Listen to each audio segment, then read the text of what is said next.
who this is? No, who is this is?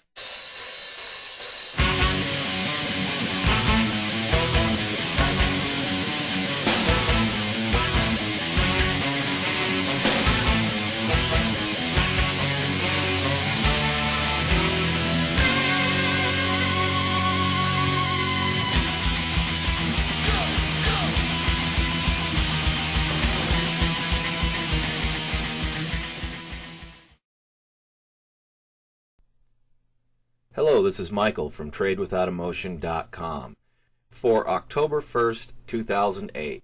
Today we're going to take a look at Pfizer Incorporated on the New York Stock Exchange, PFE. Basically what we have going on is some really good stuff, so I wanted to point out and do some quick analysis on this chart and point out where I'd like to jump in and buy some shares of this stock. We've got a few things going on like an ascending triangle, couple other things, so I think we could make a quick profit on this. Okay, let's begin by looking at our candlesticks. You can see from the last maybe 7 to 10 trading days we've had quite a bit of volatility in this market, particularly 2 trading days ago on Monday with the Dow dropping 777 points.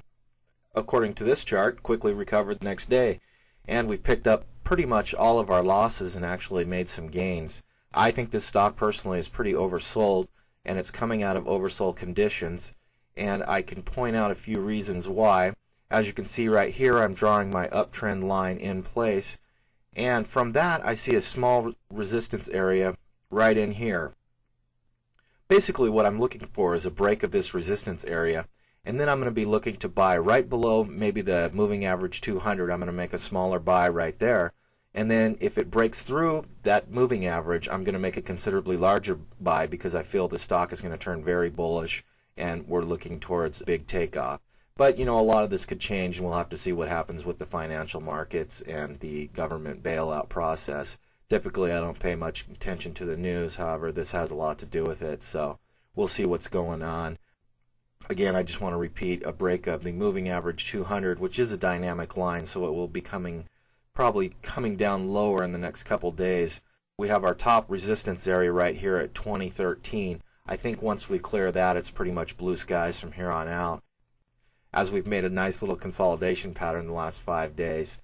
So we're looking for a breakup of this.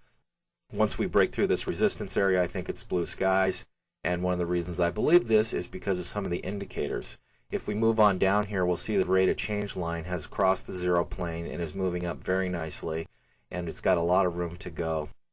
Moving down a little further to our MACD here, we had a nice reversal pattern in progress. However, our 1-day drop in the Dow really screwed this up, and it's kind of made it a little herky-jerky, but it's getting back right on track. As you can see, the last 3 histogram bars have changed and are starting to head back up again. This is confirmed by the full stochastic here. As you can see, we've had probably since I would say September 18th, we've had a nice uptrend in progress. It kind of tries to come back down, bounces right off that signal line. It's going back up, and we've got a lot of room to run. And this is also key with our money flow index. As you see, we've kind of got an uptrend in progress, which further validates our trend line here on the candlesticks. Moving on up, we're going to take a look at our momentum indicators, which are the RSI 2, 5, and 14. As you can see, the RSI 2 is in an excellent position where it's really got a lot of room to go. Our RSI 5, which is the white line, has yet to cross the 70 line, so it's still bullish. And our RSI 14, as I've said before, is the industry standard, and it has just now crossed the 50 line and looking to move up. Basically what I'm looking at in the long run here, or long run, maybe like in the next 2 to 3 days, as I'm a trader, not an investor, I'm looking for a break of this resistance line right here, which will complete the ascending triangle, and then the break of the moving average 200 right here. I'm thinking that they're going to come back down and probably meet within the next 2 to 3 days in this area. However, if I get a break before then, I'm probably going to jump in and buy a nice little amount of shares right before the moving average 200.